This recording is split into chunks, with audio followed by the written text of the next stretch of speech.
coaches, welcome to spring flag football. We appreciate you again for signing up and volunteering.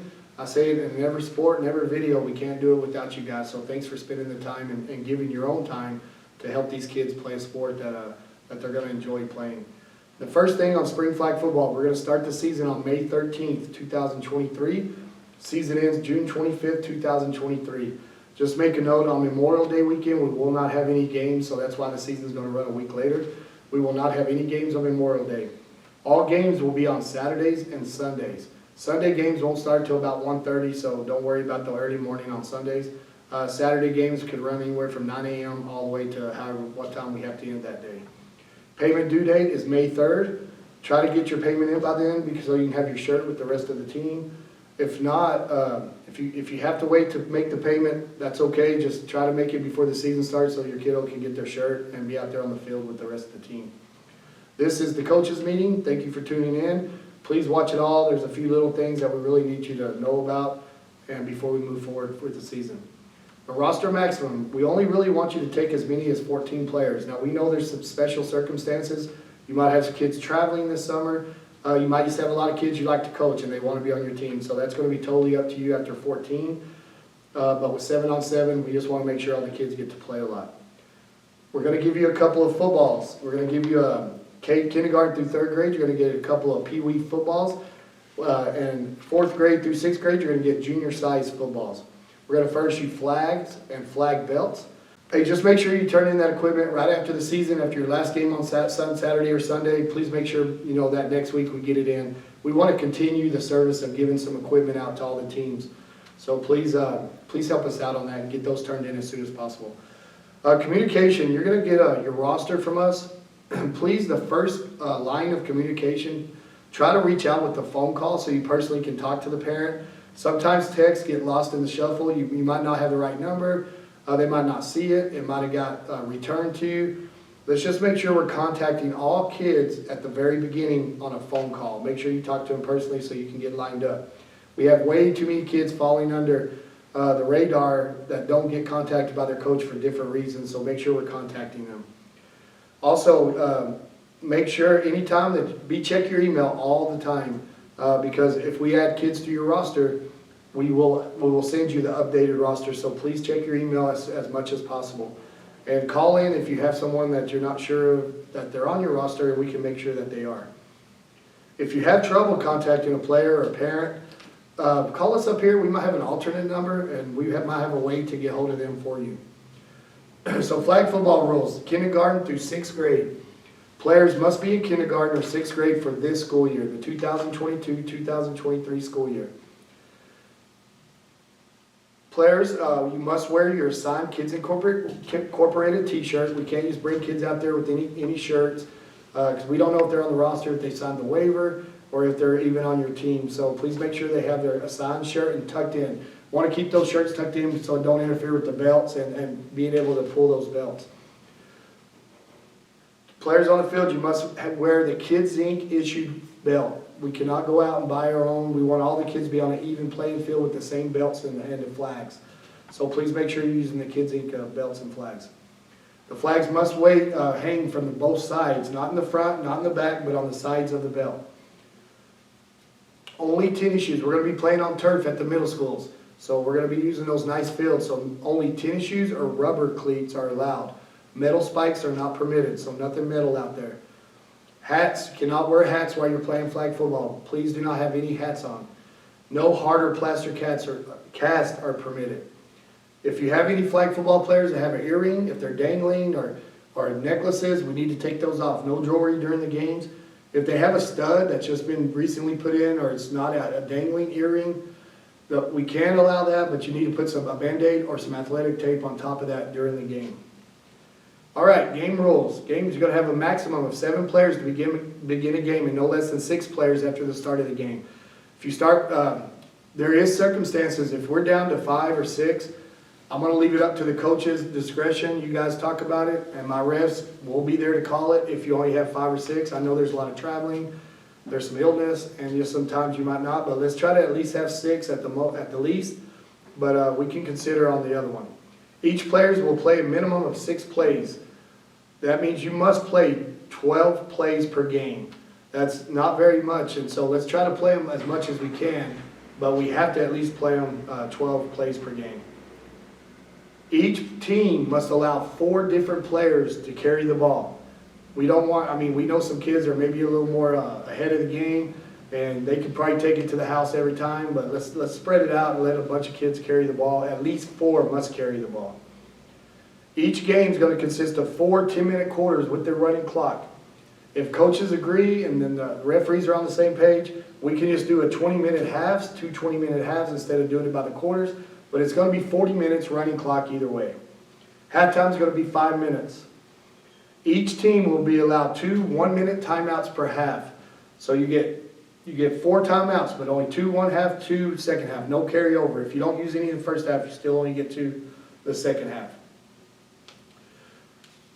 The officials, now I will leave them some leeway to stop the clock if we have an injury or we have something kind of an official timeout that we need to address without the clock running. We will allow them to do that.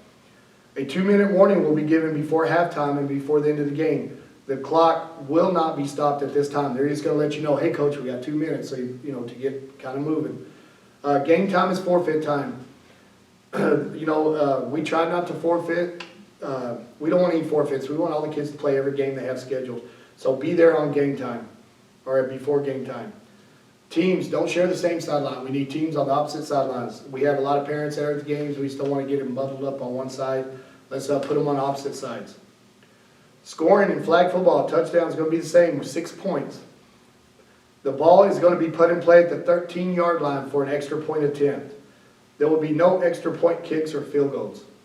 1 point will be awarded for a run play that goes in. 2 points will be awarded for a successful pass play on an extra point attempt. So you run it, it's going to be 1 point. If you pass it, it's going to be 2 points. A safety will be worth 2 points. If a team is trying for an extra point attempt, an intercepted pass or fumble that is caught before hitting the ground can be returned by the defense for 2 points. If it's a fumble, hits the ground, dead ball. No return on that, just as long as it doesn't hit the ground. Our playing field, when you get out there on the turf, you're going to see cones for the sidelines. They're going to be placed on the 10-yard line, the 50-yard line, on the numbers. So your field is going to be 40 yards wide and 80 yards long. Your goal line is on the 10-yard line on each side. The out of bounds for the end zone will be the actual goal line. There will be a 30-second play clock that begins once the official whistles the ball in play. So once we get it set, he's going to whistle the ball, and then you got 30 seconds. A first down will be the next line to gain, or 20 yards. So it's going to be up to the next line, cone, or the next 20 yards.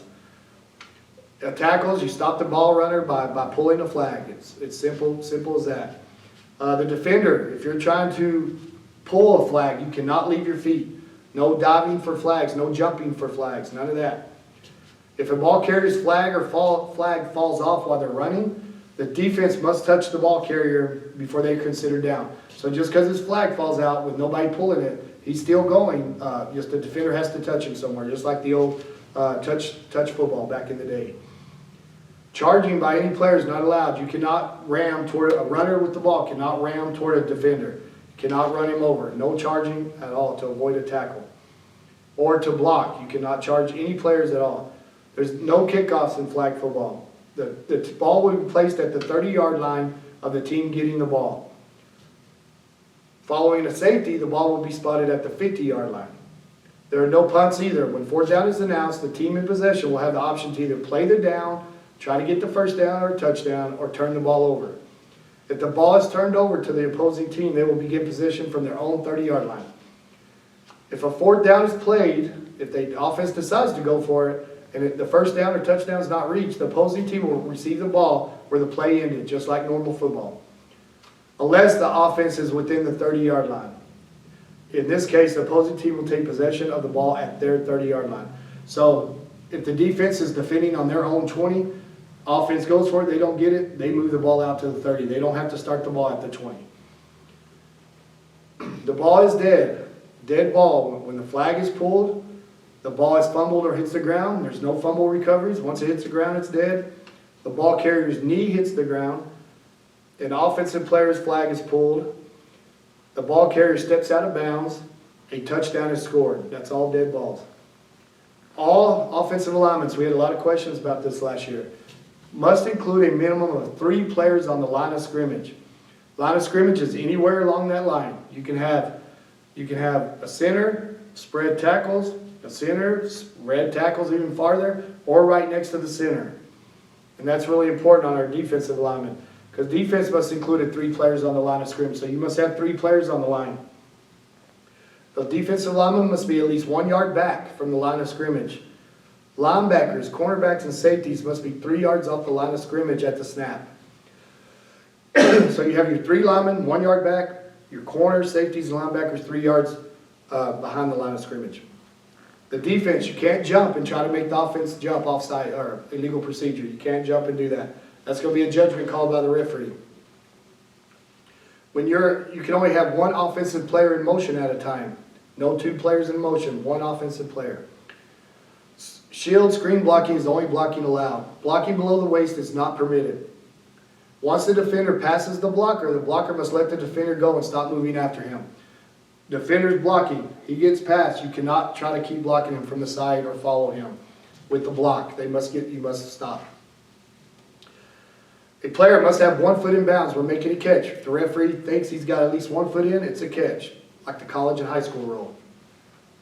Incomplete pass behind the line of scrimmage constitutes a fumble, and the play is dead at the spot of incompletion. So if they throw it behind the bat, that's usually a fumble, but remember, any fumble that hits the ground is dead ball. You may have 1 lateral pass behind the line of scrimmage. You can pitch back or a lateral pass to your receiver, then they can throw the ball, but you only allowed 1 of those per play. A direct handoff, toss, or pitch behind the line of scrimmage is legal. You can toss to your running back or to your receiver or whoever. The player who takes the handoff, toss, or pitch can throw the ball as long as they do not pass the line of scrimmage. Spinning is allowed, but players cannot leave their feet and attempt to avoid a defensive player. So just like the defense can't jump or leap or dive for a flag, offense can't jump to avoid a flag pull. They can spin though. Only 2 players are allowed to rush the quarterback across the line of scrimmage. Those 2 players must begin their rush from outside the shoulder of the offensive tackle position at least 1 yard off the line of scrimmage. They have the center, spread tackles. You must rush around the tackles. You cannot bull rush up the middle. The offensive linemen, so to take away, so that way the tackles don't get too far and make it really hard on the defense, their fingers must be touching it. That's as far as they can be apart. Their fingers must be touching. And so that way that will show the defense how far they have to go out. Defense must rush outside the tackles. If the tackles line up outside the fingertip space, the rusher will be allowed to rush the inside. You got your center. You have your tackle way out. They can't touch fingers. That defense is allowed to go inside if they're that spread out. So make sure your offensive linemen are touching fingers at least. That's going to be a referee judgment. So we're going to be watching that rule really close. We had a lot of questions about that last year. Players not rushing the quarterback may defend the line of scrimmage. You can have 1 guy hanging out there right in the front of the line of scrimmage, kind of shadowing the quarterback. Once the ball is handed off, all defenders may rush the ball carrier. It's free game. Once that ball's handed off, pitched, or anything, free game for the defense. You can go after it. If the quarterback decides to run or pass is outside the tackles, the entire defense may rush. So it's free game there. Quarterback gets it, he rolls out, free game. Anybody can rush him. If the quarterback takes a snap, does like a quarterback draw, or goes toward the line of scrimmage, free game again. Once that quarterback has stopped out of the pocket, either going forward, outside, free game for the defense. Anybody can go after him. But remember, with that, if the quarterback does go back and just drops straight back, inside the tackles, only the 2 designated rushers may rush around the tackles. All penalties will be assessed from the original line of scrimmage. You got your typical 5-yard penalties, your false start, illegal blocking, downfield blocking, charging, which we talked about, flag guarding. Remember, somebody's coming for your flag. You can't slap their hand, can't put your hand, can't guard your flag. You got to leave it alone. Got to give them a chance to pull it. So no flag guarding. That's also a penalty. And that's why your shirts have to be tucked in. Any shirts that are hanging over the flag, that's going to be a penalty against the offense. Illegal forward pass. If you have a person that illegal forward pass, that's going to be pass interference, Leaving feet to avoid a tackle. Runner jumps, that's going to be a 5-yard penalty. Defensive penalties includes offsides, illegal rush. We talked about the rush rules. Charging, we talked about that. Leaving feet to die for a flag. Unsportsmanlike conduct penalties. This is the one that we should never get. Coaches, let's please keep your team being sportsmen and your fans. We should never get this. First offense on an unsportsmanlike conduct for fans, players, or coaches, 15-yard penalty and automatic first down. Second offense, 15-yard penalty, automatic first down, and a coach, player, or fan will be asked to leave the playing area. If a fan's getting outside the conduct, what we need to have happen out there, he gets a penalty for that, and then gets a second one, he will be asked to leave. And we will not start the game until that individual has left, either a parent, coach, or player.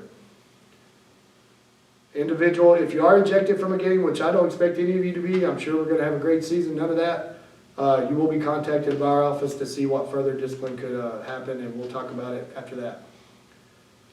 Coaches, remember, as always, as a volunteer, you're responsible for the physical and mental well-being of all children while entrusted to your care. Maintain an adequate level of discipline on your team. Don't have them out there getting in fights. I mean, it's going to be a reflection of you. You are responsible for that. You also are in control in the conduct of your team's fans. Anybody working the chains for us, if you have a volunteer working the down markers, you are responsible for those fans and volunteers that are helping us do that. Also, you're responsible for ensuring minimum playing time. Don't get out there and not play kids. All these kids have joined. It's a recreational league. Get them on the field. They need to play their minimum time at least, but get them as playing time as much as possible. Make it fair for all the kids.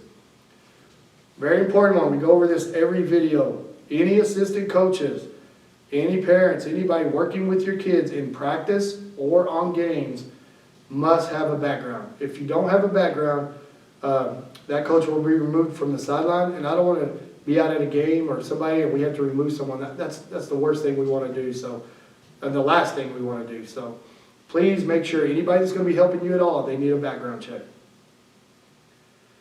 If you choose to, you can have one coach, offensive coach, in the huddle. So you can go out there and help them get the play started. But once that huddle breaks, coaches must be 10 yards back from the player, furthest in the backfield. You can't be up there by the line and leading them on. You got to just, that's it, no more coaching. Can't run with the play, none of that. Once you get out of the huddle, that's it, coach. You got to back off and let them do the play. If you choose to, one defensive coach may line the defense up. Once the huddle breaks, coaches must step towards one sideline or the other. Make sure you're not in the way. If you're back there with your defense, you got them lined up, just move to the right or left, just kind of get out of the way of the play. And we kind of talked about this already, code of conduct.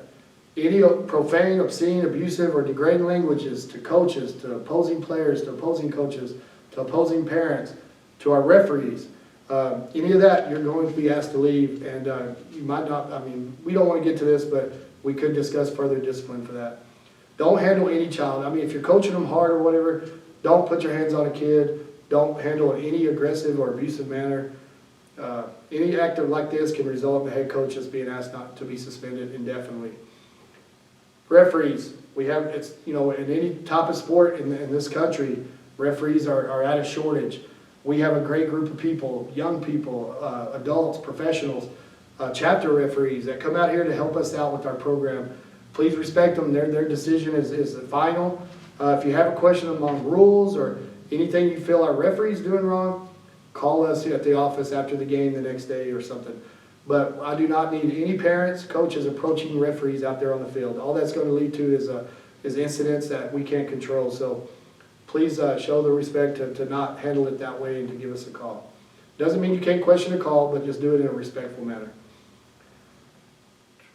No drugs, alcohol, or tobacco out there on the fields, middle school fields. It's prohibited. No cigarettes, obviously no drinking, no drugs of any kind. Don't let any players play that are not on our program, not with the shirt, not with the waiver signed on, not on your roster. We're going to be playing, really important, we're going to be playing at the fields that Emerald Independent School District is kind enough to let us use. We will be on the middle school nice turf fields. Please do not set lawn chairs on the turf. There's plenty of grass behind the field. Set your lawn chairs there. Those lawn chairs puncture the fields, and we'll be replacing those, and that's pretty costly for Kids Inc. to have to replace. So please, they do us a big favor letting us use these great fields, so please abide by that. Pick up your trash after the game. Coaches, help me out after your team leaves the sideline or the field. Make sure all the Gatorade bottle, water bottles, trash, everything's gone, because we don't want those custodians having to get out there and clean those fields when it's really not their responsibility. So other than that, guys, have a good time. Please reach out to us. We're going to be playing some games. We'll have a few games at the city parks that will be painted and marked. But other than that, have a great season. Ask us any questions. Give us a call. We have a lot of people up here that can help you. And make sure those assistants and people that are going to help get those backgrounds. Thanks.